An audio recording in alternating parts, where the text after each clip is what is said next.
have a really small yard, or maybe no yard at all, you can still get in on the fun. As meteorologist and master gardener Tim Joyce shows us, there's plenty to plant and grow on porches, patios, windowsills that can exercise that green thumb this spring and summer. Well, as we get our garden growing in the month of May, it's always important to remember the right plant in the right place, but that doesn't limit you as much as you might think. We're here at Watson's down in Puyallup and of course talking to Tim. So just because you want something doesn't mean it can fit in that spot, but we have a way to fix that. Yes, we do. A lot of the shrubbery you may be looking at comes in lots of different varieties, like the Hinoki cypress. They can come, twice the size of me and you, or like a little short guy here that only gets 2-3 feet tall and wide. This whole cart here is full of different evergreens that stay, nice and small for that type of a thing. And then, so how do we necessarily know? In most nurseries, do they separate out the ones that are the miniature varieties of certain things? We try to do that here, yeah. A lot of people these days with smaller decks and patios or container gardening, can't use a pine tree that gets, 8 feet tall and wide. So we try to segment our stuff here so it's easier for the shopper. Tim Pitz from Watson's in Puyallup says it helps them if you do a little bit of homework before you shop for your small space. It's nice if they come in and they have, they know where the sun is hitting in the yard, whether it's a full shade or full sun environment.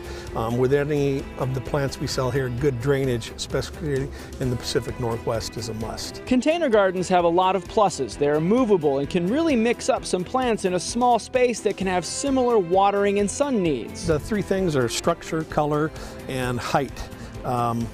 You don't want to be blocking windows and whatnot, and if you do your structure first, then you can mix and match to come up with perennials or annuals or even shrubbery out here that you can get just about any color you want in your yard. Fantastic. And you don't want it blocking a window unless you want it blocking a window. True. The minuses are that once planted, they can be pretty heavy and they require some extra summer attention. Containers can sometimes pose challenges, especially in our dry summers. Is there any sort of irrigation or water schedule you tell people to keep wary of?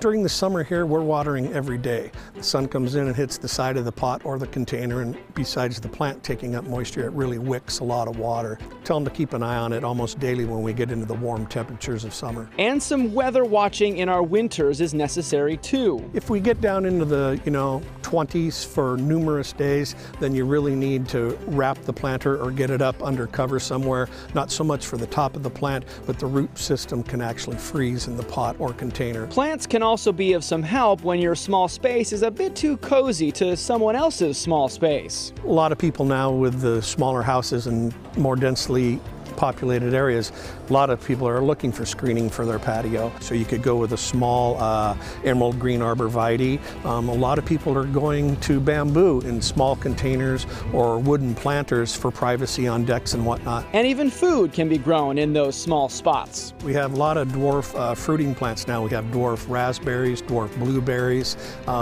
even small espaliered fruit trees now. If they have a very narrow place to plant, they only get about our height, 4 or 5 feet tall and 3 to 6 feet wide. And if you have any gardening questions, I'd love to take those on Twitter. My handle there at Q13Tim, or you can email me here at the station. Of course, you can come down to Watson's and ask them yourself. They're open every day, 9 to 6. 7:49.